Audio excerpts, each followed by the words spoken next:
Kaval mı çalacağız? Nedir bu ya? Çok güzelmiş ya. İlk defa böyle bir yeri gördüm. Türkiye'de böyle bir şey olması imkansız. Yumurta pişireceğim, efendim mısır pişireceğim, yemek yiyeceğim sonra Kaplıca'da. 我们现在来到宜兰的清水地日公园，这里不可以泡汤，还可以用温泉水煮玉米啊，然后鸡蛋啊。因为我爸爸妈妈第一次体验温泉，所以我好奇他们的反应。那我们先去买东西，准备用温泉煮。爸爸爸。 Kaval mı çalacağız? Nedir bu ya? 我们隔壁拿就可以喽。 Eline yakıştı. Yok bozulmayacağız. Bir şey pişireceğiz herhalde. Kendin pişir kendin ye. Kendin pişir kendin ye mi olacak? Ya da balık bir şey tutacağız bundan. Ağ gibi bir şey bu. İnsanlarda hep böyle var, ondan var. Baba bak. Mısır alalım. Ya mısır çoktan beri yemedik. Yumurtayı sabah yedik. Olsun, yumurta da pişireceğiz. Suda. Hı? Ateşte mi? Barbekü. Yağlı mı? Suda pişme mi olacak? Nasıl? Yağdan pişireceğiz. Ne yapacağız bunu? Haydi bakalım gidiyoruz. Nereye geldik? Burası kaplıcalar. Kaplıca orada ben su ısıtıyorlar sandım ya. Burası kaplıca. Suyu. Mesela bunların hepsi suların hepsi kaplıca suları. Ayrıca burada ne yapacağız? Mısır pişireceğiz. Kaplıca suyu. 95 derece mi ne suyumuzda mısırımızı pişireceğiz. Ha bunun içinde. Ha bu işe yarayacak. Evet. Ben pişireceğim. Ayrıca burada bak ayaklarını kaplıca suyuna sokabiliyorsun. Burada bacada püfür püfür duman tutuyor. Bu da diyor ki o kalorifer diyor. Bu ne diyorum ben, o da diyor ki kalorifer hangisi Bu oluyor? havada kalorifer kışlık diyorum kullanacaklar. Bugün geldiğimiz şehir İlan şehri kaplıcalarıyla ünlü. Tamam aferin. gelin mısırımızı pişirelim. Mısır 20 dakikada pişiyormuş. Eyvah. Ne yapacağız? Buradan mı bekleyeceğiz? Allah'ım kaplıca suyunda mısır Bu sular soğur ya. Yağmur yağıyor. devamlı Dur kaynıyorlar. bekle. İnşallah pişer bunlar. Kendin pişir kendin ye. Ama bu kaplıcada ilk defa duydum bu kadarını yani. Mısır pişiriyorsun. Ben ne sandım dumanlar tutunca biliyor musun? Ne sandın? Ateş yakıyorlar herhalde dumanlar tütüyor pofur pofur. Yemin ederim hiç kaplıca aklıma gelmedi. Aklımız fikrimiz mangal. Ama mangal duman tutuyor. Ne tutuşuyor? Hadi Baksana bakalım. baca var. Mısırımızı koyalım suya. Yukarı çıkıyor. Ay dur. Yüzsün yüzsün balık. Böyle daha iyi kaynak. Hmm. Daha sıcak su. Elleyebilir miyim suyu acaba? Ay ya yanarsın. Sen 90 derece 90 dokunarsın derece. ya. Evet. Gerçek suyu mu sıcaklığı bu? Evet baba gerçek. Millet ayağını sokuyor. Ya, biz ne yapacağız? 90 derece sokmayacağım. ayak haşlaması mı yapacaksın? Tamam koy böyle. Ya dışarıda kaldı bunlar. Dur dışarı içeri sokalım. Ay dedi sokma ya, yanacaksın. Ben Sıcak mı su şimdi bakacağım ya. Yok be 90 derece değil be. 70 falan.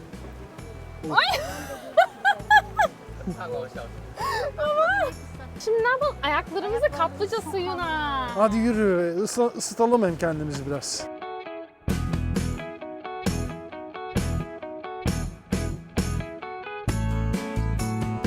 Ay bu çok sıcak.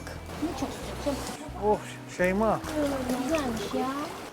Bir Anne şey sana tam iyi geldi romatizmalarına. Ay buna bütün girsek, bir şey değil mi? Tüm girmek lazım buna. ben de onu diyorum işte. Bütün kıldırın içine atlasak nasıl güzel olur. Evet. Tamamen atlayalım atla. Nasıl olsa ıslan. Ben atlamam. Ben ıslanmadım ki. Ay çok güzel. Bunun tüm içine girmek lazım. Baba nasıl? Çok güzelmiş ya. Değişik bir şey oldu. Hiç aklıma ucundan gelmezdi burası. Hiç. Bu Izgara dumanları görünce yapıyorlar, aklıma ızgara Bir geldi. şeyler pişiriyorlar. Pişiriyorlar sandım mis gibi. Niye Oh, her yiyeceğiz zaman dedim. gördüğünde aklına... Bence 90 derece bu kadar olamaz ya. Baba 90 derece oradaki mısırlar. Ayağın şu an 90 derece olsaydı haşlanmıştın. Dur fotoğraf çekelim bir tane. 1, 2... Kaplıcalar böyle. Allah Allah. Aklıma geldi. Yeni mi geldin sen de buraya Şeyma? Ben de ilk defa geldim. Ya seni zaten biz nereye gidiyorsak sen ilk defa gelmişsin her yere. Galiba çoğu yere gittim ben. Buraya ilk defa geldim. Birazdan mısırlarımızı da yiyeceğiz. Oo. Baba anne siz daha önceden kaplıcaya gitmiş miydiniz? Yok gitmedim ben. Kaplıca gezilerimiz iyi oldu. Herkesi bekliyoruz buraya. Ama kalabalık ya bu kadar yağmur var. Ya zaten buraya yazın gelinmez. Yazın sıcağında ayağını suya 41 derece kim sokmak ister? Yani. Hatta biraz daha soğuk olacak tüm vücudunu sokacağım buraya. Of. Şu kısımda da böyle tüm vücudu sokmalık yerler var. Buraya daha çok yaşlılar geliyor sağlık için. Bacakları iyilik gelsin. İşte senin gelmen iyi oldu. Yok benim bacaklarım sapasağlam. Anneninkini bilmem de. Ay yaşlısın diye dedim. Yaşlılıkla ne ilgisi var benim? Sağlam olmak önemli olan. Anne nasıl hissettin ayaklarını? Çok güzel. Ay değil mi? Ben de. Hiç böyle yağmurda kaplıcaya su ayak kapacağım aklıma gelmedi. Ya. Kaplıca suyunda mısır pişireceğim. Ben vallahi ızgarayı tercih ederdim de bakalım mısır da güzel olur inşallah. Bu su sıcak mı? Dokun. Sıcak. Ya baba ya. Çok güzel. İlk defa böyle bir yere gördüm. Türkiye'de böyle bir şey olması imkansız. Yani yumurta pişireceksin, efendim mısır pişireceksin, yemek yiyeceksin sonra kaplıcada. Kaplıcaya havuzlar vardır, böyle ayağını sokarsın, girersin. Mısırın yine işi var. Mısır ne işi var? Hayret yani. Neden acaba mısır? Karınları, akıllarına yani ayaklarını sokan bir de mısır mı yiyelim demişler. İyi ayağını soktuğumuz yere mısır koymuyoruz onu da. Ayağına mısır. Çok kötü olurdu. Fazla durunca insan buruşmasın ya. Buruşuruz bir şey olmaz buruşalım. Buruşmuşuz zaten buruşacağım. Bir de buradan buruşsak ne olur? Ben buruşmayayım da fazla. Sen buruşmuşsun zaten. Ben buruşuk değilim annemden, daha düzgün. Ben buruşuk değilim annen. Kaplıcaya genelde yaşlılar geliyor. Sen geldiğine göre yaşlısın demektir. Sen getirdin diye geldim ben. Türkiye'de niye gitmediniz anne kaplıcaya? Yaşlı değiliz de ondan. Yani bir yerimiz ağrımıyor ki. Haydi bakalım. Mısırlarımıza. Sararmışlar lan. Oo, ama olduğunu nasıl anlayacağız? Isırarak. Hızlı. Karnım acıktı. Ben sepeti görünce Evet. şey sandım, böyle bir deniz ürünü bir şey var. Eyvah mısır uçtu. Mısır mı uçtu? Yakala. Balık kaçıyor. Hoppa. Sıcak su.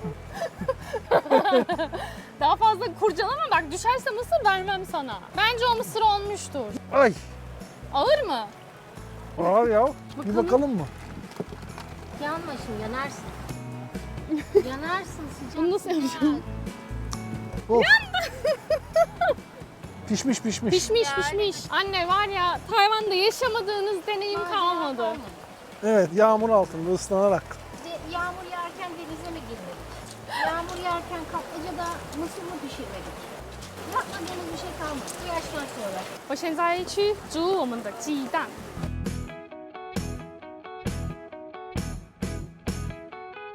Olsa şimdi ne kadar iyi olur. Bir de senin çanta vardı sanki tuz yazıyordu sağ. İnanmıyorum. Görmüştüm şu. Ver mısırlarımızı. Wow, bak Ay bir şey diyeceğim. Bu şu benim mısır olsun, bakma. dur, Niye ben- bir dakika sen niye güzelini seçiyorsun? al o zaman sana vereyim bunu. Ay çok güzel kokuyor. Tuzu nerede? Ya bak normal Herkesin tuz yoktu burada ama. Tayvan'a gelirken uçakta verilen tuz. Patlıcan kokusu var. Ayak kokusu var.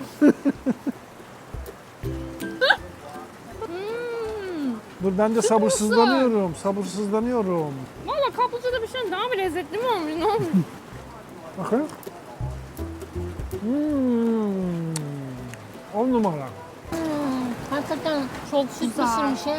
Bir de diyorsun ki 90 derecede mısır pişer. Ben evde 100 derecede pişiriyorum. Yani ama ben aklıma gelmedi ya. Valla ben hayatımda ne böyle bir şey gördüm ne de böyle bir şey deneyimledim. Ayaklarını hem suya sokuyorsun bir yandan da mısır pişiriyorsun. Çok ilginç bir şey. Keşke evden de getirseydik mısır. Bana 10 numara. Yumurta. Al bakalım. Yumurta bile yiyoruz be.